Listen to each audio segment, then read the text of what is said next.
नमस्कार मित्रों, मैं सावी शुक्ला एस्ट्रोवर्ल्ड से आप लोग के समक्ष। कैसे हैं आप लोग? आई होप सो सब स्वस्थ और मस्त होंगे और ईश्वर की कृपा आप लोगों पे बनी रहे। आज बात करने जा रही हूँ राहु केतु परिवर्तन को लेकर। राशियों पर इसका क्या प्रभाव पड़ेगा। मेष राशि तो मैंने पहले बता दी है आप लोगों को कि मेष राशि के साथ में क्या हो रहा है इस परिवर्तन की वजह से। आगे बात करती हूँ राहु केतु की ये परिवर्तन करने से बाकी राशियों पे क्या प्रभाव पड़ेगा। बात करूंगी आज वृषभ राशि की, क्योंकि परिवर्तन भी जो है राहु केतु का वृषभ राशि को छोड़ के वो करने जा रहे हैं मेष राशि में राहु जी और कन्या में केतु जी करने जा रहे हैं। तो सबसे पहले जान लेते हैं कि 12 अप्रैल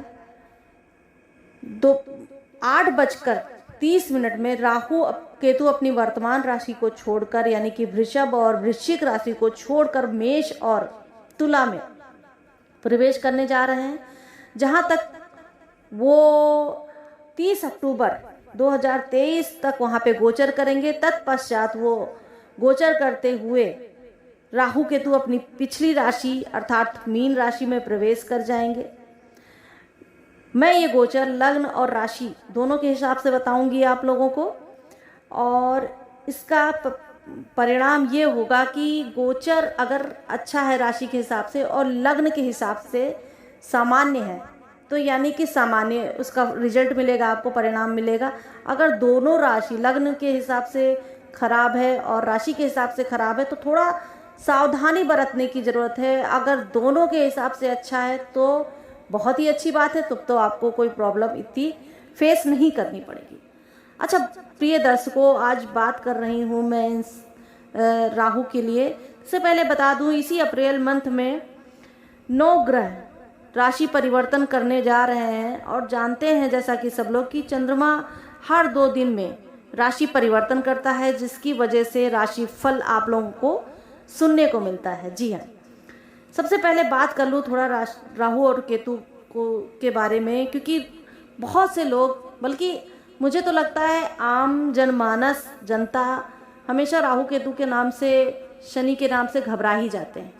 मगर क्या होता है कि इन ग्रहों में ऐसा है कि कोई ग्रहों से घबराने की जरूरत नहीं पड़ती। आप जैसा कर्म करोगे वैसा ही आपको फल मिलेगा। अगर ग्रह आपके खराब है और आपने अच्छे से कर्म कर लिए तो ग्रह आपको गलत रिजल्ट नहीं देंगे, क्योंकि संगति, जिसकी संगति में जैसा रहता है इंसान वैसा हो जाता है। और राहु केतु के साथ वही है। ये ग्रह जहाँ बैठते हैं, जैसी संगति पाते हैं वैसे ये भी होते हैं। तो ये छाया ग्रह हैं तो फिर वो वैसा रिजल्ट देते हैं, जिस घर में बैठते हैं वैसा ही रिजल्ट वो देते हैं। जैसे वो बुध के पास बैठेंगे तो बुध के जैसे देंगे रिजल्ट, अगर वो गुरु के पास बैठेंगे तो गुरुवत हो जाएंगे, गुरु के जैसे रिजल्ट देंगे। वैसे देखा जाए तो राहु और केतु शनिवत प्रभाव डालते हैं, जिसमें ज्योतिष शास्त्र ये कहता है कि ये प्रभाव जनमानस पे बहुत ज़्यादा पड़ता है। और मैं आप लोगों को ये भी बता दूं कि राहु जो है सर्वाधिक पाप ग्रह है और केतु सर्वाधिक शुभ ग्रह।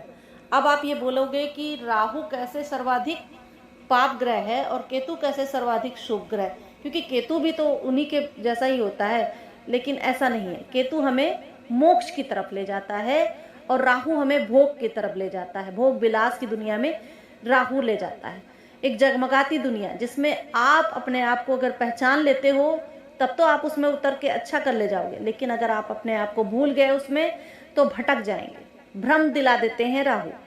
राहु आज का आधुनिक युग है, मतलब कि कहने का मतलब जैसे आधुनिक काल में जो भी हो रहा है, इलेक्ट्रॉनिक जितनी भी चीज़ें हैं, जैसे आपका कंप्यूटर हुआ, मोबाइल हुआ, इन सब का कारक राहु है, जो आपको इनसे जोड़ेगा और आपको अच्छी राह भी दिखाएगा। इस आधुनिक तकनीकी दुनिया में राहु उन्नति का कारक है। इसको आप गलत बिल्कुल मत समझिए।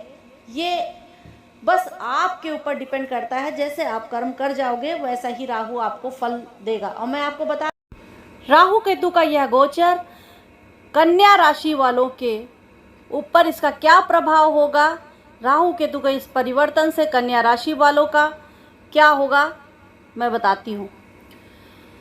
अष्टम भाव में राहु और द्वितीय भाव में केतु होने के कारण यह राशि आपको थोड़ा सा परेशान कर सकती है, या परिवर्तन आपको थोड़ा सा परेशान कर सकता है।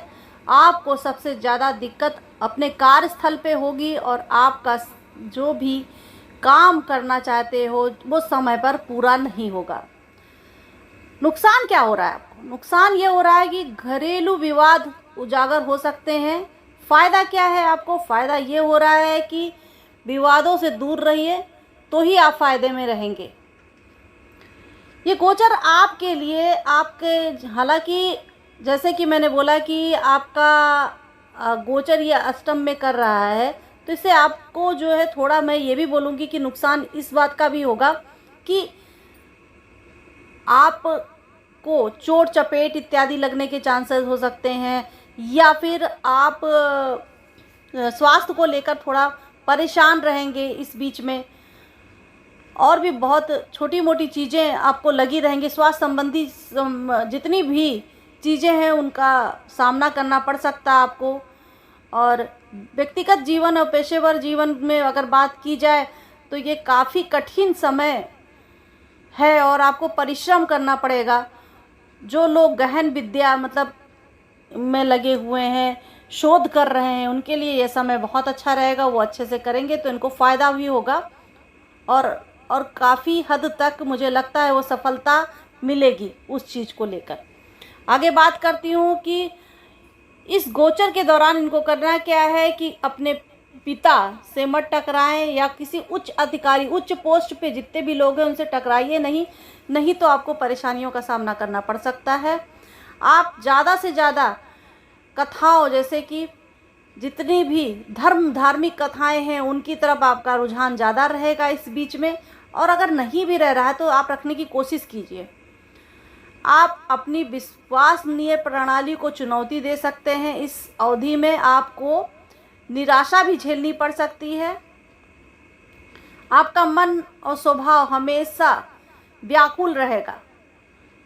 राहु आपके अष्टम भाव में गोचर कर रहे हैं, तो चूंकि आपको मैंने पहले बोला कि गूढ़ रहस्य और विज्ञान की तरफ आपका रुझान और ज़्यादा होगा। आप हर चीज़ों में रिसर्च करना सोचेंगे, सर्च करना सोचेंगे, आपको बहुत अच्छा लगेगा वो चीज़। इस दौरान मुझे ये सलाह देनी है आपको कि अध्यात्म की तरफ ज़्यादा रुझान कीजिए, ज़्यादा बढ़िए, जिसकी वजह से आपके आर्थिक स्थिति फायदे में रहेगी। प्लस आपके अगर रिश्ते बिगड़े हुए हैं वो भी सुलझ जाएंगे। कुल मिला के अध्यात्म ही आपको रास्ता दिखाएगा। इसके लिए आपको करना क्या है कि कहीं मंदिर में जाके भजन इत्यादि करना है आपको। एक मतलब हफ्ते में एक दिन बना लीजिए कि आपको उस दिन जाके सुंदरकांड का पाठ करना है, भजन करने हैं हनुमान जी के। तो ऐसा भी बना लेंगे तो आपको उससे बड़ा फ़ायदा होने के चांसेस दिख रहे हैं मुझे। और आपको अब मैं उपाय बताती हूँ कि प्रतिदिन अपने माथे पे सफ़ेद चंदन का तिलक लगाइए, आपको बहुत फ़ायदा होगा उससे। इसके साथ में बस और आगे भी मैं राशियाँ लेते आऊँगी।